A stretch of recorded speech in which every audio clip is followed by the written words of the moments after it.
Ever watch a building implode like perfectly and wonder how they even do that? It's something else, right? Well, today we're taking you behind the scenes to meet the mastermind behind those controlled demolitions, the Demolition Supervisor. Yeah. And to help us kind of blast through all the jargon and get to the really interesting stuff, we've got an expert on the line who's partnered with RoleCatcher. That's a career development platform to help us break down this complex role.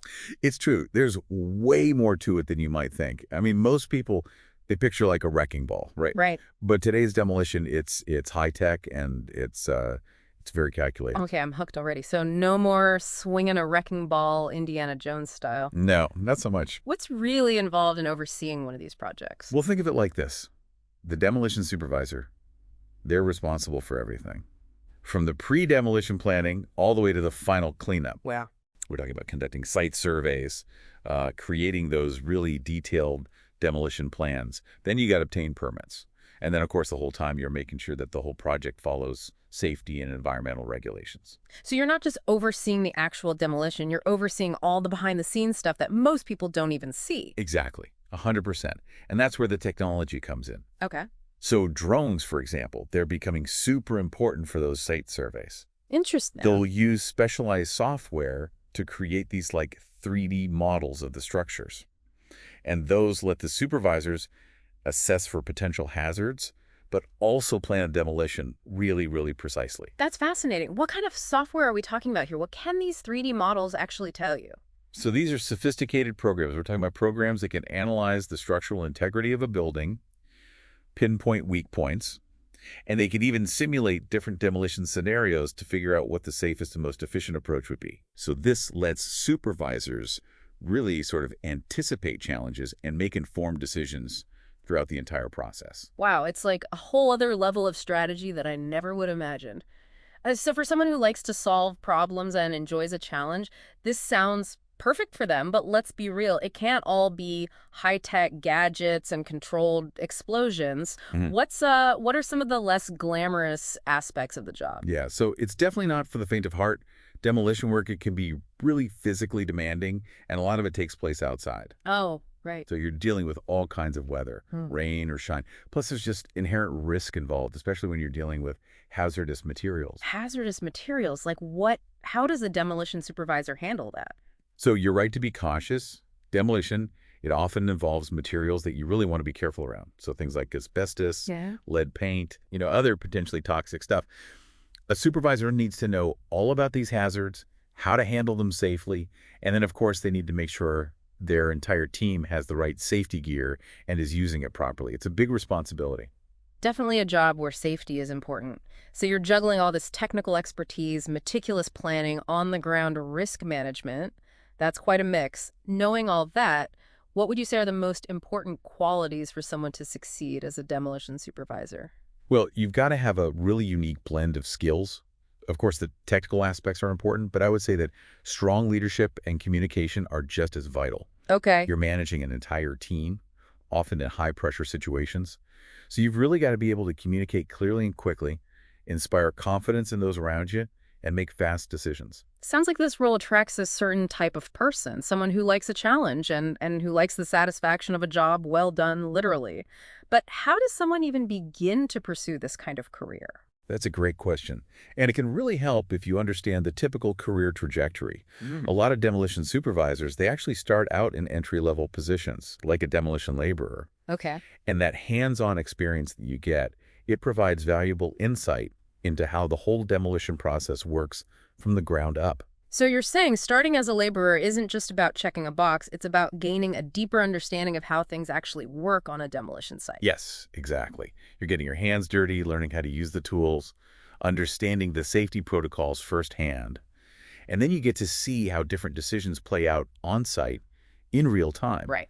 All of that experience will form a really solid foundation for leadership roles later down the line. That makes sense. You need to understand the work before you can lead others doing it. Now, this whole career progression, it's not a quick climb, right? It's a journey. What are some of the steps between laborer and supervisor? Sure. So after gaining experience as a laborer, you might then become a demolition technician. At that point, you're taking on more responsibility, helping with the inspections of the site, And you might even start supervising small teams. So like stepping into that leadership role while you're still building your technical skills, what are some of the skills that a demolition technician would need to show to be able to become a supervisor? As a technician, you'd really need to show them that you get those safety regulations. And you need experience operating all the different types of equipment. Right. Plus, you need to be able to look at blueprints and demolition plans and understand what you're looking at.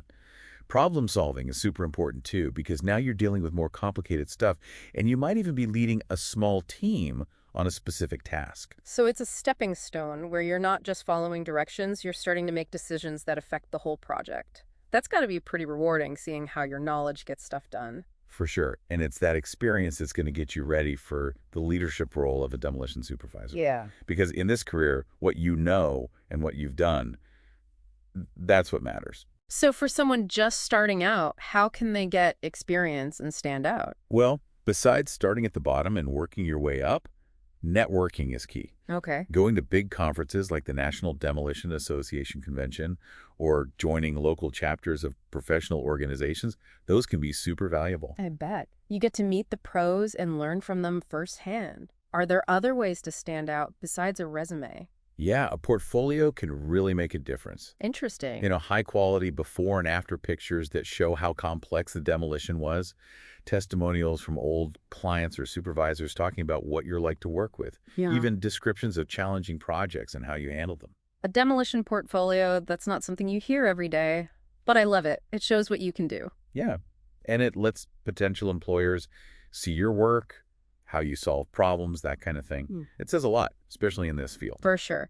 So let's say you've put in the work, you have the experience, the network, the portfolio, you're in the interview.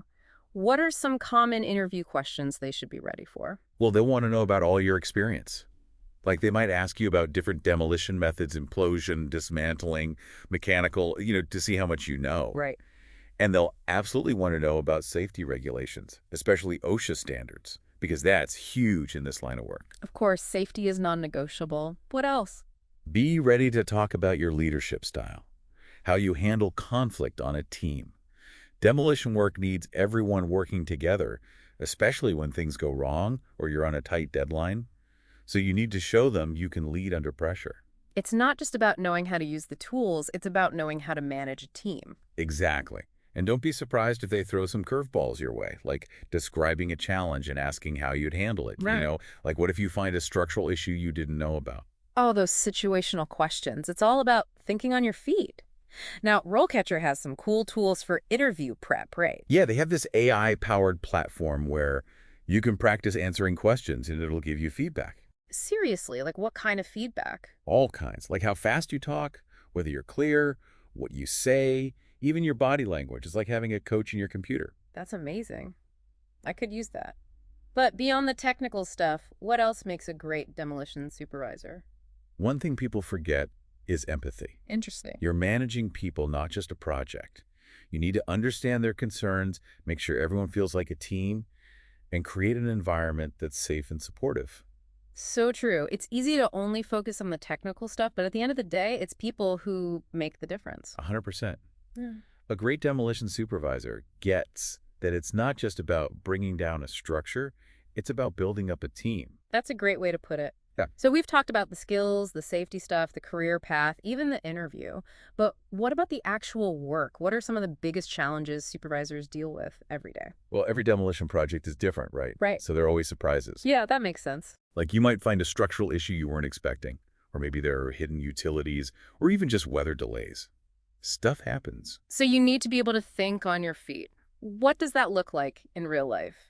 How does a demolition supervisor handle those kinds of things? Well, you can't panic, right? You got to use your experience, your knowledge to find solutions. Right. So maybe you tweak the demolition plan or talk to the engineers about the structural thing, or even just stop work for a bit to make sure everyone's safe. Being proactive, not reactive. Yes. And that's when communication is so important. You've got to make sure the crew knows what's going on.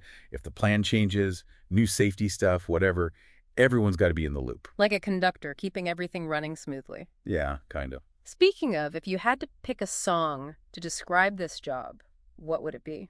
Ooh, good one. Maybe Thunderstruck by AC/DC. Nice. Yeah, it's got that energy, that power, and, things can be unpredictable. Totally. So as we wrap up, what's your best advice for someone thinking about this career path? Well, if you're looking for something challenging, something different every day, Mhm. where you can actually, reshape the world around you, this could be it. It's a lot of work, but it's rewarding. It's been so interesting learning about this. And for you, our listeners, remember, demolition isn't just about tearing things down. It's about making space for new things. So as you learn more about this field, think about how that idea, careful dismantling to make room for growth, could apply to other parts of your life too. It's something to think about.